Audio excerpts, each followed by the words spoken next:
சென்னை பெரம்பூர்ல பகுஜன் சமாஜ் கட்சியின் தமிழ்நாடு மாநில தலைவர் ஆம்ஸ்ட்ராங் மர்ம நபர்களால் வெட்டி படுகொலை செய்யப்பட்டாரு. போலீசார் 5 தனிப்படை அமைச்சு கொலையாளிகளை தேடி வர்றாங்க. இதனிடையே கொலை சம்பவம் நடக்கும்போது சம்பவ இடத்தில் இருந்ததாகவும், அப்போ என்ன நடந்தது என்பது குறித்தும் ஆம்ஸ்ட்ராங் ஆதரவாளர் திடுக்கிடும் தகவலை வெளியிட்டிருக்காங்க. பகுஜன் சமாஜ் கட்சியின் தமிழ்நாடு மாநில தலைவர் ஆம்ஸ்ட்ராங் அவரோட வீட்டுக்கு முன்னாடி நின்று சிலரோட பேசி கொண்டிருந்தாரு. அப்போ அங்க 3 மோட்டார் சைக்கிள்ல வந்த 6 பேர் கொண்ட மர்ம கும்பல் ஆம்ஸ்ட்ராங்கை சரமாரியா அருவாள்ல வெட்டினாங்க.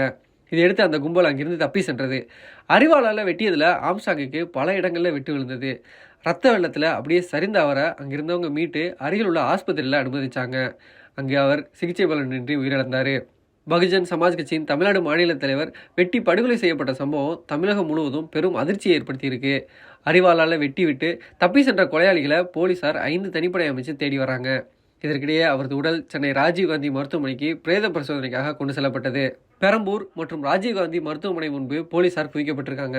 கொலையாளிகளை உடனடியாக கைது செய்யக்கோரி பகுஜன் சமாஜ் கட்சி தொண்டர்கள் போலீஸ்க்கு எதிராக முழக்கம் எழுப்பி போராட்டம் நடத்தி வராங்க. இந்த நிலையில தன் கண் முன்னே ஆம்ஸ்ட்ராங் வெட்டி படுகொலை செய்யப்பட்டார்னோ, அதற்கு முன்பு என்னிடம் தான் பேசி கொண்டிருந்தார்னோ அவரது ஆதரவாளர் கதறி அழுகிறாரு.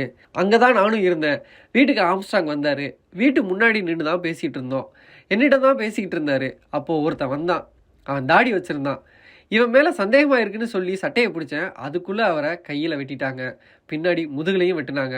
பக்கத்துல இருக்கிறவங்கள கத்தி கூப்பிட்டேன். ஆனா அதற்குள்ள 10 பேர் வந்தானுங்க, வெட்டிட்டாங்கன்னு அழுதபடியே சொன்னாரு. இப்படியாக பகுஜன் சமாஜ் கட்சியின் தலைவர் ஆம்ஸ்ட்ராங்கோட இந்த படுகொலை தமிழ்நாடு முழுவதும் பெரும் அதிர்ச்சியை ஏற்படுத்தி இருக்கு.